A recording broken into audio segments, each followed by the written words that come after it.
महाशिवरात्रि व्रत की प्रामाणिक और पौराणिक कथा पूर्व काल में चित्रभानु नामक एक शिकारी था। जानवरों की हत्या करके वो अपने परिवार को पालता था। वो एक साहूकार का कर्जदार था, लेकिन उसका ऋण समय पर न चुका सका।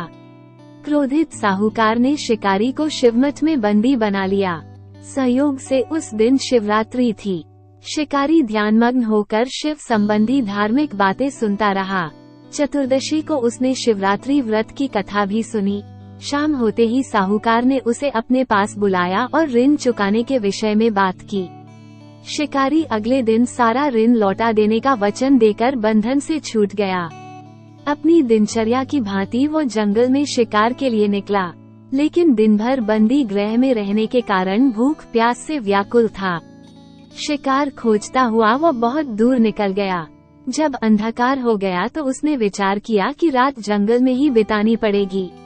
वह वन एक तालाब के किनारे एक बेल के पेड़ पर चढ़कर रात बीतने का इंतजार करने लगा। बेल वृक्ष के नीचे शिवलिंग था जो बिल्वपत्रों से ढका हुआ था। शिकारी को उसका पता न चला। पड़ाव बनाते समय उसने जो टहनियां तोड़ी वे संयोग से शिवलिंग पर गिरती चली गई।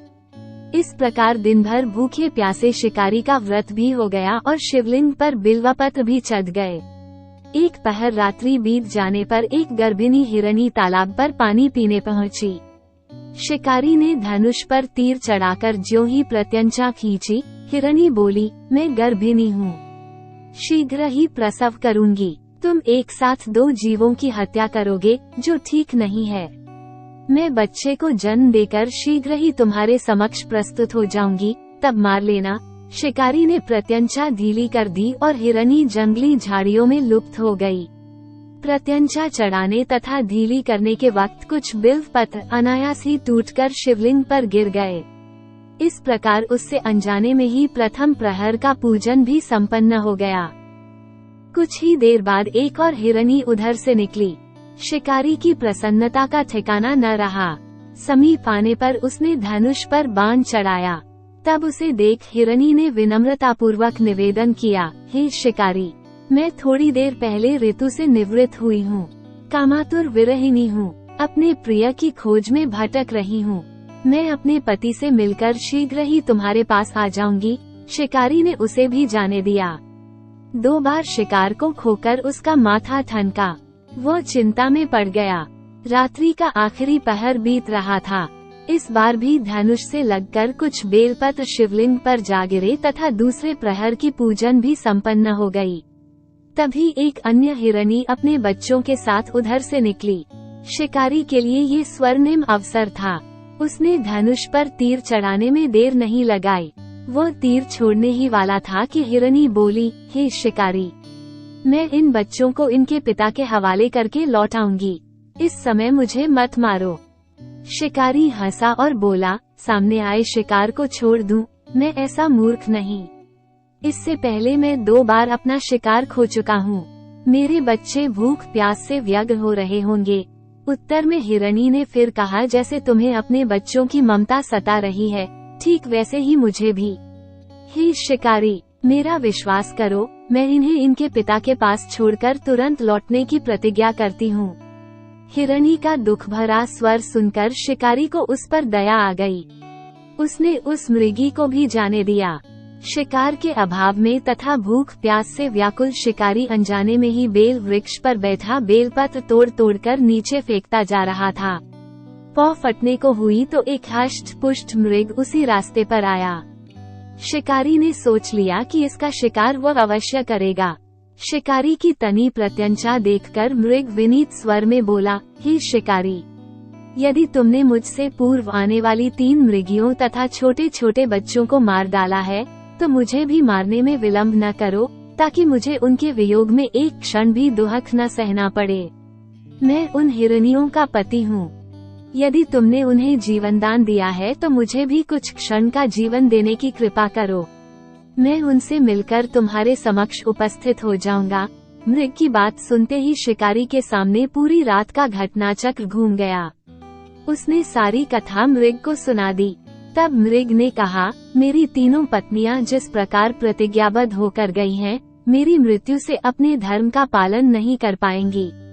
अतः जैसे तुमने उन्हें विश्वास पात्र मानकर छोड़ा है, वैसे ही मुझे भी जाने दो।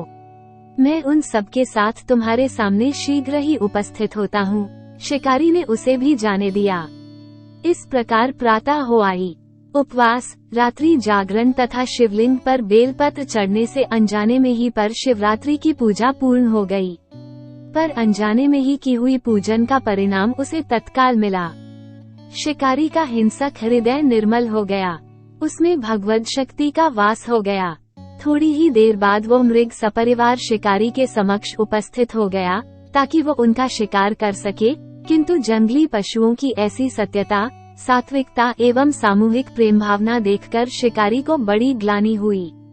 उसने मृग परिवार को जीवनदान दे दिया। अनजाने में शिवरात्रि के व्रत का पालन करने पर भी शिकारी को मोक्ष की प्राप्ति हुई।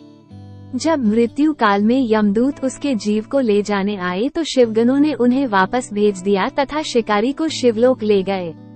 शिवजी की कृपा से ही अपने इस जन्म में राजा चित्रभानु अपने पिछले जन्म को याद रख पाए तथा महाशिवरात्रि के महत्व को जानकर उसका अगले जन्म में भी पालन कर पाए। शिव कथा का ये है संदेश। शिकारी की कथानुसार महादेव तो अनजाने में किए गए व्रत का भी फल दे देते हैं, पर वास्तव में महादेव शिकारी की दया भाव से प्रसन्न हुए। अपने परिवार के कष्ट का ध्यान होते हुए भी शिकारी ने मृग परिवार को जाने दिया। ये करुणा ही वस्तुतः उस शिकारी को उन पंडित एवं पुजारियों से उत्कृष्ट बना देती है जो कि सिर्फ रात्रि जागरण, उपवास एवं दूध, दही, बेलपत्र आदि द्वारा शिव को प्रसन्न कर लेना चाहते हैं। इस कथा में सबसे महत्वपूर्ण बात यह है कि इस कथा में अनजाने में हुए पूजन पर विशेष बल दिया गया है। इसका अर्थ यह नहीं है कि शिव किसी भी प्रकार से किए गए पूजन को स्वीकार कर लेते हैं अथवा भोलेनाथ जाने या अनजाने में हुए पूजन में भेद नहीं कर सकते हैं। वास्तव में वो शिकारी शिव पूजन नहीं कर रहा था। इसका अर्थ ये भी हुआ कि वो किसी तरह के किसी फल की कामना भी नहीं कर रहा था। उसने मृग परिवार को समय एवं जीवन दान दिया जो कि शिव पूजन के समान है। शिव का अर्थ ही कल्याण होता है। उन निरीह प्राणियों का कल्याण करने के कारण ही वो शिव तत्व को जान पाया तथा उसका शिव से साक्षात्कार हुआ। परोपकार करने के लिए महाशिवरात्रि का दिवस होना भी आवश्यक नहीं है। पुराण में 4 प्रकार के शिवरात्रि पूजन का वर्णन है। मासिक शिवरात्रि, प्रथम आदि शिवरात्रि तथा महाशिवरात्रि। पुराण वर्णित अंतिम शिवरात्रि है नित्य शिवरात्रि। वस्तुतः प्रत्येक रात्रि ही शिवरात्रि है अगर हम उन परम कल्याणकारी आशुतोष भगवान में स्वयं को लीन कर दें तथा कल्याण मार्ग का अनुसरण करें, वही शिवरात्रि का सच्चा व्रत है। दोस्तों, उम्मीद करती हूँ आपको वीडियो पसंद आई होगी। वीडियो पसंद आए तो लाइक करें और शेयर करें। ऐसी ही न्यू कहानियों के लिए चैनल को सब्सक्राइब करें।